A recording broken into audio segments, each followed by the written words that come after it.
Bueno, hoy vamos a hablar acerca de la psicopatología del pensamiento. Primero que todo, vamos a comenzar hablando sobre qué es el pensamiento.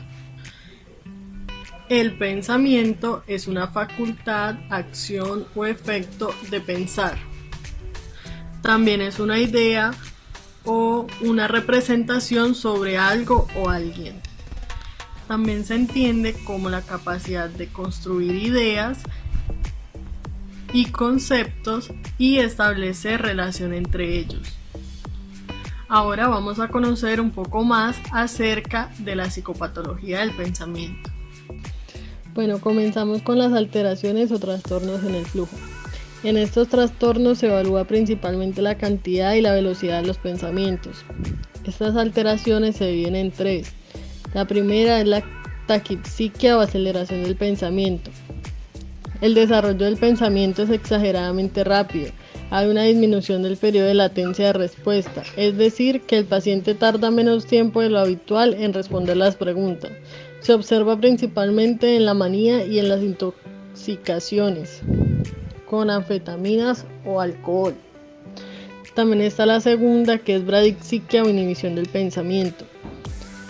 Es un enlentecimiento exagerado de los procesos cognitivos del pensamiento. Pensamos a una velocidad muy lenta y procesamos información muy lento. Se observa principalmente en los cuadros depresivos y en algunas enfermedades orgánicas como la enfermedad del Parkinson y el Alzheimer. También se puede presentar en las personas que consuman mucho alcohol. También está el bloqueo del pensamiento.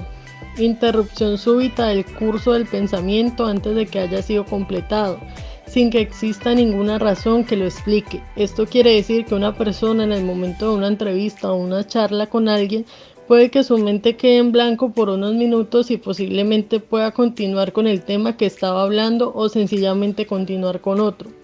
El bloqueo se da en forma muy acusada en algunos pacientes esquizofrénicos, pero también puede observarse en personas normales con ciertos rasgos de ansiedad. También tenemos las alteraciones o trastornos en la forma y la continuidad del pensamiento. Entre estas alteraciones tenemos la fuga de ideas, que es un trastorno que se relaciona con el grado máximo de taquipsiquia. Se manifiesta por un flujo de palabras a gran velocidad y casi continuo. Existe distrabilidad y cualquier nuevo estímulo externo provoca una nueva idea, saltándose de una idea a otra sin que se concluya ninguna. Esto se observa principalmente en los cuadros maniáticos, aunque puede darse también en la esquizofrenia. También tenemos el pensamiento circunstancial, que es el trastorno de las asociaciones en el cual el paciente muestra una falta de dirección en el discurso, incorporando detalles excesivos, innecesarios, banales y superficiales con múltiples incisos y paréntesis y con evidentes dificultades para llegar a la idea final. Esto se observa principalmente en personas con daño orgánico o deterioro cognitivo, epilépticos, en personas con deterioro senil y en la esquizofrenia. También tenemos el pensamiento tangencial. En este pensamiento hay una falta de relación entre la pregunta y la respuesta dada. El paciente se pierde en divagaciones, en idas y venidas, introduciendo pensamientos que parecen no estar relacionados con el tema sobre el que se está tratando, no siguiendo una línea consistente y no logrando nunca llegar al objetivo. También tenemos la perseveración. Esta consiste en la repetición de la misma contestación ante diferentes preguntas, siendo el paciente incapaz de cambiar sus respuestas. Se observa principalmente en algunos tipos de epilepsia, en los síndromes de deterioro cognitivo, también en las demencias y en los cuadros esquizofrénicos crónicos. También tenemos la disgregación. En este caso, el paciente se desliza de un tema a otro, pudiendo o no pudiendo existir relación entre ellos, volviéndose el contenido absurdo, incomprensible, bien porque aparecen fragmentos sin relación unos con otros, con una buena apariencia gramatical, pero sin coherencia lógica. Esto se observa también en la esquizofrenia. También tenemos la incoherencia. En este caso no existe ninguna conexión lógica entre las diferentes palabras de una frase. La capacidad comunicativa es mínima y el lenguaje es totalmente ininteligible, tanto a nivel del discurso global como a nivel parcial de las frases constitutivas. También tenemos la alogia, que es uno de los síntomas negativos característicos de la esquizofrenia, expresándose como un marcado empobrecimiento del pensamiento y la cognición.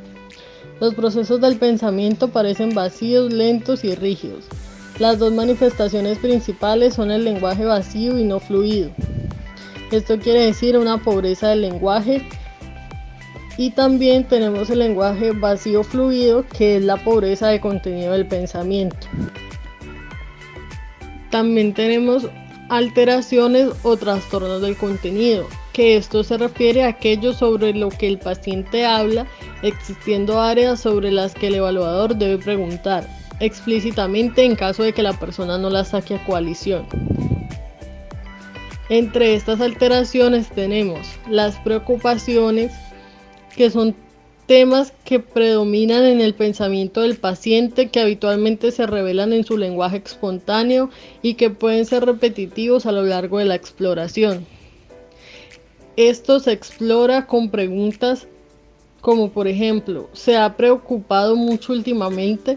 ¿Se preocupa más de lo necesario para el tipo de problemas que tiene? Esto hace saber con exactitud qué piensa el paciente.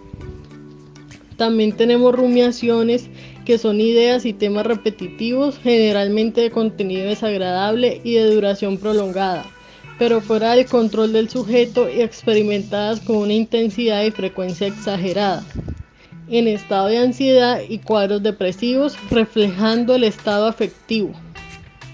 Por ejemplo, en la baja autoestima y la hipocondriasis.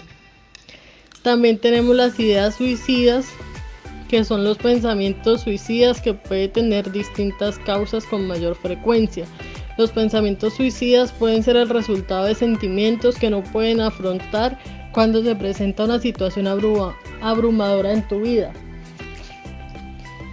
Estas ideas suicidas aparecen con mucha frecuencia en estados depresivos, siendo una causa importante de muerte, pero pueden formar parte de otros trastornos psiquiátricos como la esquizofrenia.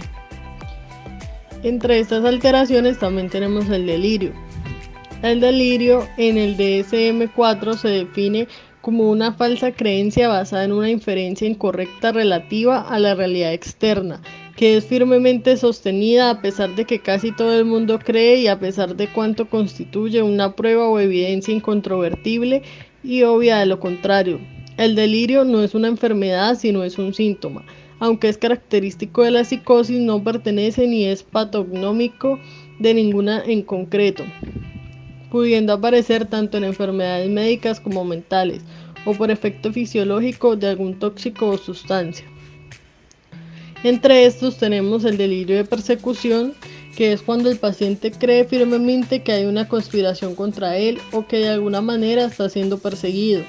Alguien o alguna fuerza externa está intentando dañarle. Puede abarcar desde el simple hecho de que la quieran matar directamente hasta que ha urdido un complot. Eso también se da en las personas esquizofrénicas, más que todo en la esquizofrenia paranoide. También tenemos el delirio de culpa, que es una convicción inamovible de haber hecho algo imperdonable, sintiéndose el paciente culpable de todo lo que ha ocurrido, siendo sus síntomas la consecuencia de su incompetencia, sus pecados, por todo lo cual merece ser castigado, generalmente en el contexto de un cuadro depresivo. También tenemos el delirio de ruina, que es la creencia delirante de que las posesiones materiales se han perdido, pudiendo el paciente llegar a asegurar que él y su familia están totalmente arruinados y en la más absoluta pobreza. Esto puede aparecer en el contexto de una depresión. También tenemos el delirio de control, que se trata de una sensación subjetiva e intensa que tiene el paciente de estar bajo el control de una fuerza extraña o de alguien. Por ejemplo, de que los propios pensamientos o acciones están siendo controlados por alguna fuerza o ser exterior. Esto se ve asociado con el delirio de persecución. También tenemos el delirio de celos, Este está centrado alrededor del tema de la infidelidad. El sujeto está convencido de que su pareja no le es fiel, no existiendo ninguna señal de que esto sea así. Busca continuamente señales o evidencias que corroboren su creencia, elaborando complicados planes para atrapar a los amantes. Debe diferenciarse de los celos patológicos no delirantes, en cuyo caso, a pesar de la falta de evidencias, el paciente se muestra preocupado por la fidelidad de su pareja, pero adquiere la forma de duda profunda, no de convicción plena. Como consecuencia de esta duda, puede seguir a la pareja, leer sus diarios y estar muy pendiente de ella, de qué hace o qué no. Es característico en pacientes alcohólicos. También tenemos los delirios somáticos, que es una convicción delirante de que los propios órganos han dejado de funcionar o que se están pudriendo o de que de alguna forma su cuerpo está alterado. A veces se acompaña de las alucinaciones táctiles o de otro tipo. Debe distinguirse de la hipocondria, en la que existe una interpretación errónea de sensaciones físicas que provoca una intensa y persistente preocupación, acompañada de breves periodos de alivio sobre la posibilidad de padecer una enfermedad, a pesar de que exploraciones adecuadas y repetidas no hayan fundamento para ello.